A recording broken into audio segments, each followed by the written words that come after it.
இயேசு சிலுவையில் பேசிய மூன்றாவது வார்த்தை என்ன? அப்பொழுது இயேசு தம்முடைய தாயையும் அருகே நின்ற தமக்கு அன்பான சீஷனையும் கண்டு தம்முடைய தாயை நோக்கி, ஸ்திரீயே, அதோ உன் மகன் என்றார். அதுக்கப்புறம் பின்பு அந்த சீஷனை நோக்கி, அதோ உன் தாய் என்றார். நல்லா கவனிங்க. இந்த வார்த்தை மரியாள் இடத்துல சொல்லப்படும் போது மரியாளை குறித்து நீங்க கவனிக்கணும்.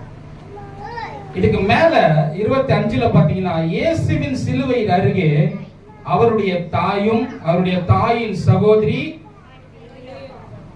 மரியாளும் மகதலேனா மரியாளும் நின்று கொண்டிருந்தார்கள். இயேசுவின் சிலுவையின் அருகே மரியாள் என்ன பண்ணிட்டு இருக்காங்க? நின்றுகிட்டு இருக்காங்க. ஆனா நீங்க கவனிக்கணும்,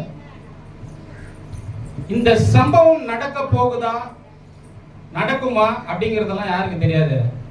மரியாளுக்கு தெரியாது. ஆனா ஒரு விஷயம் தெரியும், இவர் யாரு? தேவகுமாரன். நல்லா புரிஞ்சுங்க. அவன் எனக்கு மகன் அப்படிங்கிறது அடுத்த கட்டம். அவர் தேவனுடைய குமாரன் அப்படிங்கறத தான் அந்த இடத்துல திரும்ப என்ன பண்றாருன்னா மரியாளுக்கு ஞாபகப்படுத்துகிறார். கவனிக்கிறீங்களா? சில நேரங்கள்ல 1000 தான் இருந்தாலும் நீங்க என்ன பெற்றிருக்கலாம், ஆனா நான் உங்களுக்கு என்ன இல்ல, சொந்தமானவன் இல்ல. நான் ஒரு நோக்கத்துக்காக இந்த பூமிக்கு என்ன பண்ணப்பட்டிருக்கேன்? அனுப்பப்பட்டிருக்கேன். அதனாலதான் பாருங்க, மரியாள் கர்ப்பவதி ஆகும் போது தேவ தூதன் என்ன பண்றான்னு சொன்னா ரொம்ப தெளிவா சில விஷயங்களை உன்னதமானவரின், கவனிக்கிறீங்களா? வாசிக்கிறீங்களா? அத லூக்கா 1:30. ஏன்னா சில விஷயங்களை நம்ம வாசிக்கும் போதுதான் இந்த சம்பவம் ஏன் நடந்துச்சு, அவர் என்ன சொல்ல வருகிறார், தேவன் அங்க என்ன சொல்ல வருகிறார் அப்படிங்கிற விஷயத்தை தெளிவு நமக்கு என்ன பண்ண உண்டாகும். 1:30 பாருங்க. தேவதூதன் அவளை நோக்கி, மரியாளே, பயப்படாதே, நீ தேவனிடத்தில் கிருபை பெற்றாய். இதோ நீ கர்ப்பவதியாகி ஒரு குமாரனை பெறுவாய். அவருக்கு இயேசு என்று பெயரிடுவாயாக. இயேசு என்று பெயரிடுவாயாக. அவர் பெரியவராய் இருப்பார், உன்னதமானவருடைய குமாரன் எனப்படுவார். கர்த்தராகிய தேவன். நல்லா கவனிங்க, உன்னதமானவருடைய குமாரன். அப்போ மரியாளுடைய குமாரன்ங்கிறது அடுத்த கட்டம். நல்லா புரிஞ்சுக்கணும். சில விஷயங்களை வசனத்தோடு ஒன்றி போனோம், சம்பந்தப்பட்ட எங்கெங்க இருக்கு அப்படிங்கறத நம்ம என்ன பண்ணோம்? கண்டுபிடிக்கணும். அதுதான் சொல்றேன். மரியாள் அந்த காலகட்டத்துல எல்லாரும் என்ன பண்ணிட்டு இருந்தாங்க? அநேக ஸ்திரீகள் என்ன பண்ணிட்டு காத்துக்கிட்டு இருந்தாங்க, மேசியா ஒருத்தர் என்ன பண்ண போறாரு, பிறக்க போகிறார் அப்படின்னு. அதுல ஒரு ஆள் மரியாள். மரியாளினுடைய வயிற்றுல தேவன் என்ன பண்ண போறாரு, பிறக்க போறாரு, தேவதூதன் அறிவிக்கிறார். அந்த சம்பவத்துல என்ன நடக்குதாங்க? அவர் பெரியவரா இருப்பார், உன்னதமானவருடைய குமாரன் எனப்படுவார். நல்ல கவனிங்க, இந்த ஒரு பகுதி போதும். உன்னதமானவருடைய குமாரன். அப்போ மரியாளுக்கு ஆல்ரெடி என்ன பண்ணப்பட்டாச்சு? தேவதூதன், இயேசு வர்றதுக்கு முன்னாடி தேவதூதன் மூலமாவே சொல்லப்பட்டாச்சு, நீ கர்ப்பவதி ஆக போற, ஒரு குழந்தைய பெற போற. அது யாரு? உன்னதமானவருடைய குமாரன். நல்லா புரிஞ்சுங்க. அப்போ என்னுடைய குமாரன்ங்கிறத நம்ம அங்க உரிமை பாராட்டவே முடியாது. அல்லேலூயா, அல்லேலூயா. அவர் எதுக்கு பிறக்க போறாரு, என்ன நோக்கத்துக்காக பிறக்க போறாருன்னா, தம்முடைய ஜனங்களின் பாவங்களை நீக்கி அவர்களை என்ன பண்ண போறேன், நான் பரிசுத்தமாக்க போறேன். அந்த நோக்கத்துக்காக தான் நான் என்ன பண்ண போறேன், பிறக்க போறேங்கிறத முன்கூட்டி அறிவிச்சாச்சு. அல்லேலூயா. அடுத்த ஒரு சம்பவம் எங்க நடக்குதுன்னா, தேவாலயத்துல 12 வயசா இருக்கும்போது அது எங்க நடக்குது? வாசிங்க, அதையும் வாசிங்க.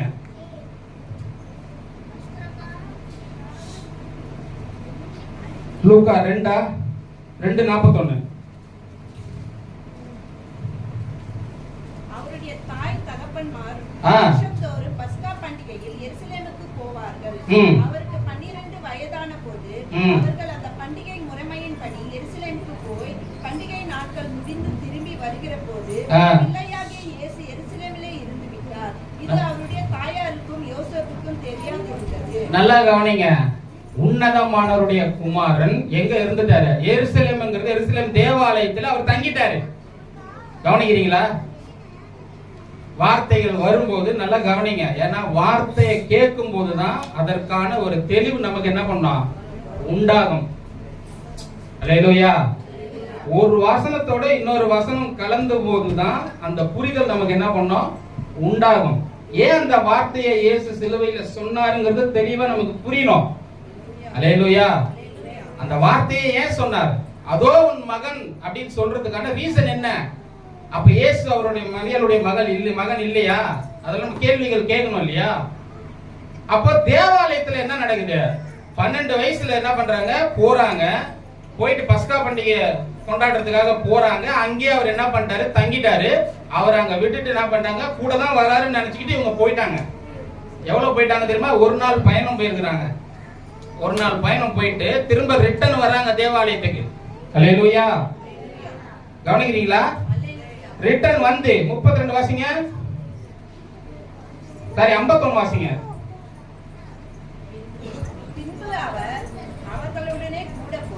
அதுக்கு மேல அதற்கு அவர் 49ல பாருங்க. அதற்கு அவர், நீங்கள் ஏன் என்னை தேடினீர்கள்? நல்லா கவனிங்க. நீங்கள் ஏன் என்னை தேடினீர்கள்? என் பிதாவுக்கு அடுத்தவைகளில். நல்லா கவனிங்க. அல்லேலூயா. அவர் யாரு? உன்னதமானவருடைய குமாரன். அவருக்கான வேலையை நான் செய்யறோம். அந்த வேலையில நான் என்ன பண்றேன்? 3 நாள் ஆலயத்திலே தங்கி இருந்து கேட்கிற கேள்வி, வேதபாரர்கள் கேட்கிற கேள்விகளுக்கும் பதில்களுக்கும் வித்தியாசமான முறையில எல்லாத்துக்கும் டக்கு டக்குன்னு பதில் சொல்லக்கூடியவரா என்ன பண்றாரு? இயேசு அங்க இருக்கிறார். அங்க இருக்கிற வேதபாரர்கள் எல்லாருமே ஆச்சரியப்படுற அளவுக்கு என்ன பண்றாரு? அவருடைய அந்த வேதத்தை குறித்து அந்த புரிதல் அவருக்கு அப்படி இருக்காங்க. எல்லாருமே ஆச்சரியப்பட்டுக்கிட்டு இருக்கும் போதுதான் இவங்க திரும்ப வந்து என்ன பண்றாங்க?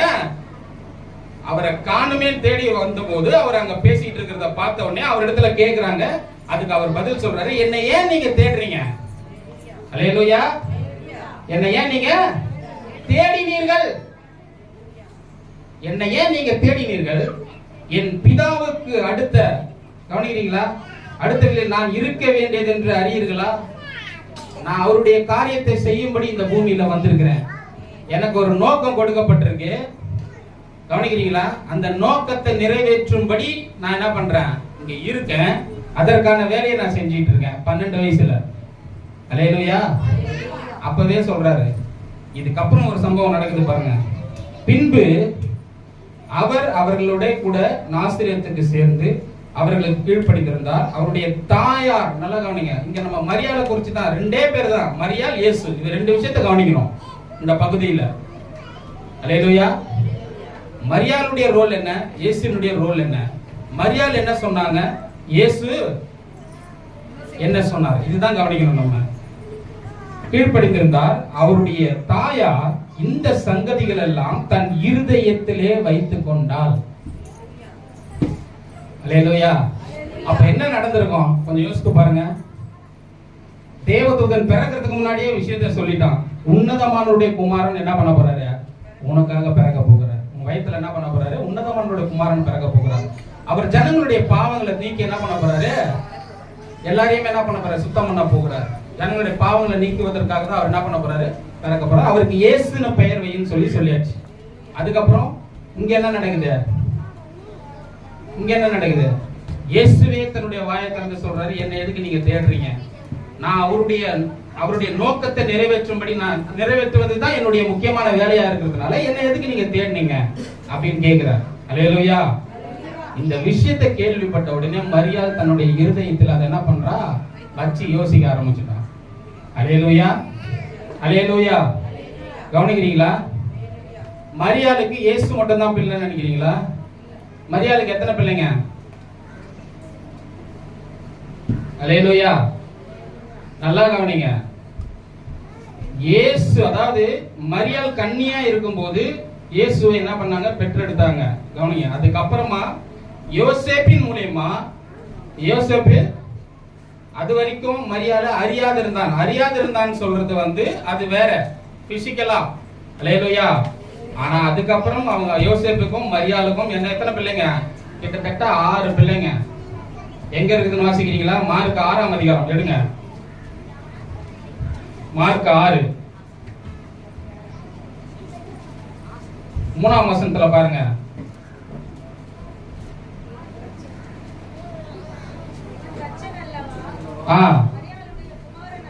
நல்லா கவனிங்க. எத்தனை சகோதரர்கள் இருக்கிறாங்க நல்லா கவனிங்க. இயேசுவினுடைய சகோதரர்கள் எத்தனை பேர்? மரியாளுடைய பிள்ளைகள் எத்தனை பேருனா எத்தனை பேரு? யாக்கோபு, யோசே, யூதா, சீமோன் என்பவர்களுக்கு சகோதரன் அல்லவா? இவன் சகோதரிகளும் இங்கே நம்மிடத்தில் இருக்கிறார்கள் அல்லவா? குறைஞ்சபட்சம் சகோதரிங்க 2 பேர் இருப்பாங்க. சகோதரர்கள் எத்தனை பேர்? 4 பேர் இயேசுக்கு. அப்ப மொத்தம் 6 பேர் இயேசு இல்லாம. கவனிக்கிறீங்களா? அல்லேலூயா. இதெல்லாம் நம்ம தெரிஞ்சுக்கணும். அல்லேலூயா. அப்போ மரியாள் ஆபிரகாம் எப்பேற்பட்ட விசுவாசம் வைத்திருந்தானோ அதே விசுவாசம் இங்க மரியாளுக்கும் இருந்தது. அந்த விஷயத்துல மரியாதை நாம் பாராட்ட வேண்டும். ஆனால் அவரை தெய்வத்துக்கு ஈடாக என்ன பண்ணக்கூடாது? கொண்டு போக கூடாது. நல்லா புரிஞ்சுங்க. அதனாலதான் இந்த விஷயத்துல நிறைய பேர் தவறிடுறாங்க. கவனிக்கிறீங்களா? அவர்கள் மதிக்கப்பட வேண்டியவர்கள். அவர்கள் யாரு? இயேசுவினுடைய தாயாருங்கிறதுனால அவர்களுக்கு நம்ம செய்ய வேண்டிய கனத்தையும் நம்ம கொடுக்க வேண்டிய அந்த எல்லா மரியாதையும் நம்ம கொடுக்கணும். ஆனா கடவுளுக்கு நேரா கொடுக்கணும்னா அது கிடையாது. கடவுளுக்கு மட்டும்தான் அதை கொடுக்கணும். அந்த விஷயத்தை தான் இங்க அவர் என்ன பண்றாருன்னா, நல்லா புரிஞ்சுக்கங்க, அந்த விஷயத்தை தான் இங்க கோட் பண்றாரு. அல்லேலூயா. ஒருவேளை ஸ்திரியே அதோ உன் மகன் சொல்லாம தாயின்னு சொல்லியிருந்தாருன்னு வச்சுங்களேன், சிஸ்டமே மாறி இருக்கும் எல்லாமே. அல்லேலூயா. அப்படி சொல்லாமலே இன்னைக்கு தலைகீழா நடந்துட்டு இருக்கு எல்லா காரியங்களும். அல்லேலூயா. இன்னைக்கு மரியாதை தெய்வத்துக்கு ஈடாக என்ன பண்ணிட்டு இருக்காங்க? எல்லாருமே கொண்டு போயிட்டு இருக்காங்க. அது தவறான ஒரு செயல். நல்லா கவனிங்க. அவர்களை நாம் மதிக்கணும், மரியாதை கொடுக்கணும். இயேசுவின் தாயார் அப்படிங்கிற ஒரு முறையில நம்ம என்ன பண்ணணும்? அந்த கனத்தையும் மகிமையும் அவர்களுக்கு கொடுக்கணும். ஆனா கடவுளா அப்படின்னு பாத்தீங்கன்னு சொன்னா அதுக்கு என்ன பண்ண முடியாது? அந்த இடத்தை, கடவுளுக்கு ஈடான ஒரு இடத்தை கொடுக்க முடியாது, கொடுக்க கூடாது. அது தவறு. அல்லேலூயா. கவனிக்கிறீங்களா? அல்லேலூயா. இதெல்லாம் தெளிவா சொல்லணும். அப்பதான் என்ன பண்ணணும்? புரியும். அந்த விஷயத்தை தான் அவர் அங்க மென்ஷன் பண்ற ரீசனே அதான். அங்க அரிகள் நின்னுட்டு இருக்காங்க, அழுதுகிட்டு இருக்காங்க. அப்ப அவர் தெளிவா சில விஷயங்களை சொல்றாரு. ஸ்திரீன்றாரு. ஸ்திரீன்னு எல்லாருமே சொல்றதுதான். 2 விஷயம் 2 இடத்துல அவர் சொல்றாரு. ஒண்ணு காணா ஒரு கல்யாணத்துல என்ன பண்றாரு? திராட்சை ரசம் குறையப்படுது. எல்லாரும் அங்க என்ன பண்றாங்க? அங்க எல்லாரும் தவிச்சுக்கிட்டு இருக்காங்க. அப்ப மரியாள் இயேசுவினிடத்துல திராட்சை ரசம் குறையப்பட்டிருக்குன்னு சொல்லும்போது, ஸ்திரீயே உனக்கும் எனக்கும் என்ன? என் வேலை இன்னும் வரல. அங்கேயும் சில விஷயங்களை என்ன பண்றாரு? மென்ஷன் பண்றாரு. அல்லேலூயா. அதனால மரியாதை பொறுத்த வரைக்கும் ரொம்ப தெளிவா இருக்கிறாங்க. அல்லேலூயா. எனக்கு தெரிஞ்சு ஒரே ஒரு கவலையில இருந்திருப்பாங்க, இதுக்கப்புறம் என்ன பாத்துக்கிறதுக்கு யார் இருக்கா? நல்லா கவனிங்க. இந்த உலகத்துல இவர் போயிட்டாரு, இவரை சிலுவையில் அரைஞ்சிட்டாங்க, இவர் என்ன பண்ண போறாரு? மரிக்க போறாரு. ஆனா இதுக்கப்புறம் என்ன பாதுகாக்க யார் இருக்கா? இந்த குடும்பத்தை கண்காணிக்க யார் இருக்கா? இந்த குடும்பத்தை தாங்க யார் இருக்கா? அப்படிங்கிற அந்த கவலை இருக்கு இல்லையா? அதையும் அவர் அறிந்தவர். அதனாலதான் அந்த சிலுவையில கூட அவளுக்கு யோவானை என்ன பண்றாரு? பாதுகாப்பாகவும் பராமரிப்புக்காகவும் யோவானை என்ன பண்றது? ஆயத்தம் பண்றாங்க. அல்லேலூயா. அல்லேலூயா. ஆனா நீங்க புரிஞ்சுக்க வேண்டியது, நம்ம புரிஞ்சுக்க வேண்டியது ரொம்ப மிக முக்கியமான விஷயம் இதுதான். அவர் தனித்துவம் வாய்ந்தவர். அவர் தேவனுடைய குமாரன். அல்லேலூயா. மரியாளுடைய குமாரன் அப்படிங்கறத அந்த இடத்துல அவர் என்ன பண்ணல? சொல்லாம சொல்றார். நான் யாரு? தேவனுடைய குமாரன். ஒரு நோக்கத்துக்காக வந்திருக்கிறேன், அந்த நோக்கத்தை நிறைவேற்றி கொண்டிருக்கிறேன். அல்லேலூயா. அல்லேலூயா. நிச்சயமா சொல்றேன், மரியாள் அங்க நின்னு யோசித்திருப்பாங்க. அல்லேலூயா. நடந்தது எல்லாத்தையும் யோசித்திருப்பாங்க. அல்லேலூயா. கவனிக்கிறீங்களா? ஆனா அந்த மரணத்தை பத்தி அவங்க யோசித்திருக்க மாட்டாங்க. இப்படிதான் இவர் மரிக்க போறாரு யாருக்குமே தெரியாது.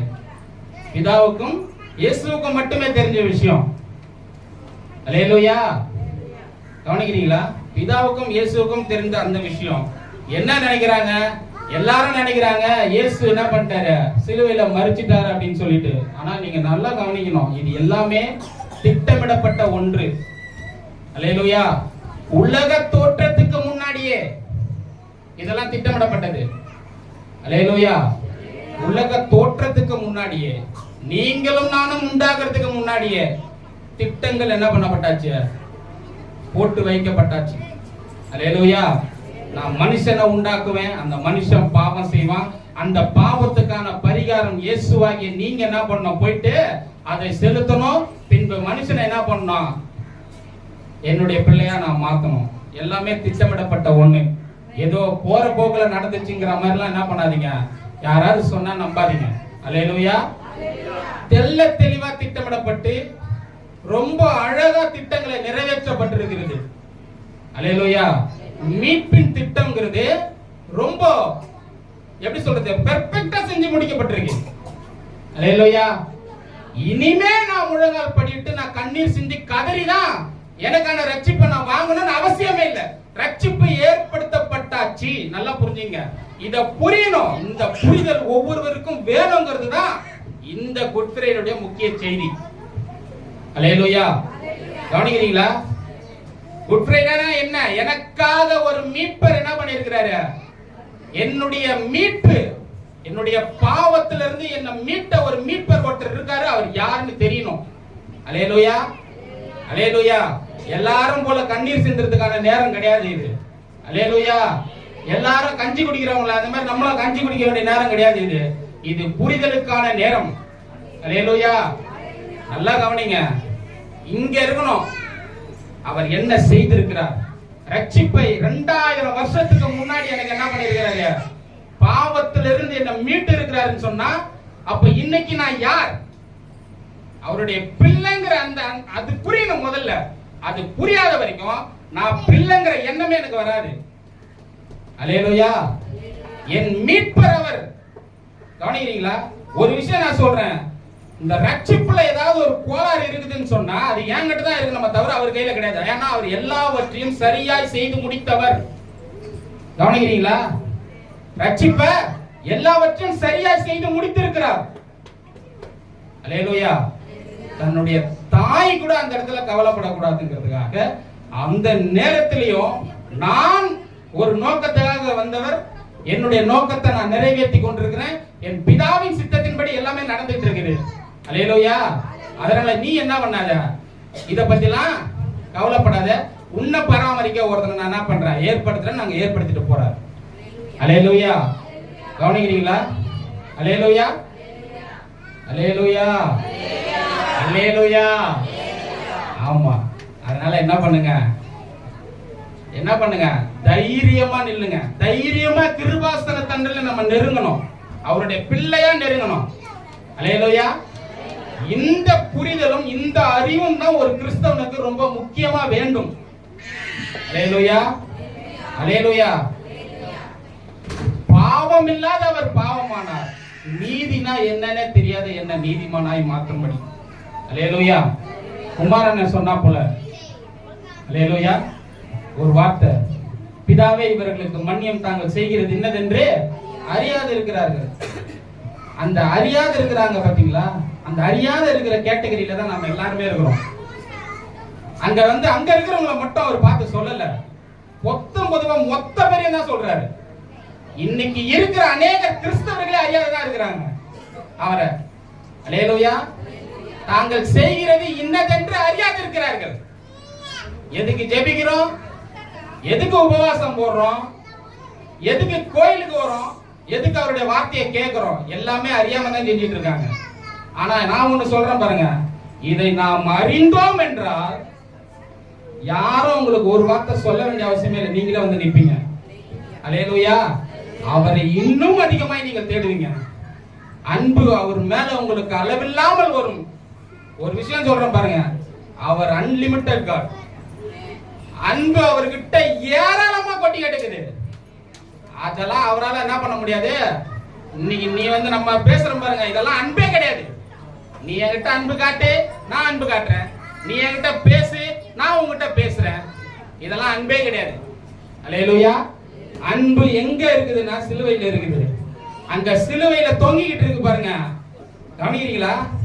தேவன் தம்முடைய ஒரே பேரான குமாரனை விசுவாசிக்கிறவன் எவனோ, நல்லா புரிஞ்சுங்க, எவனோ அப்படின்னா வெறும் கிறிஸ்தவன் மட்டும் கிடையாதுங்க. இந்துவா இருக்கலாம், முஸ்லீமா இருக்கலாம், யாரா வேணாலும் இருக்கலாம்.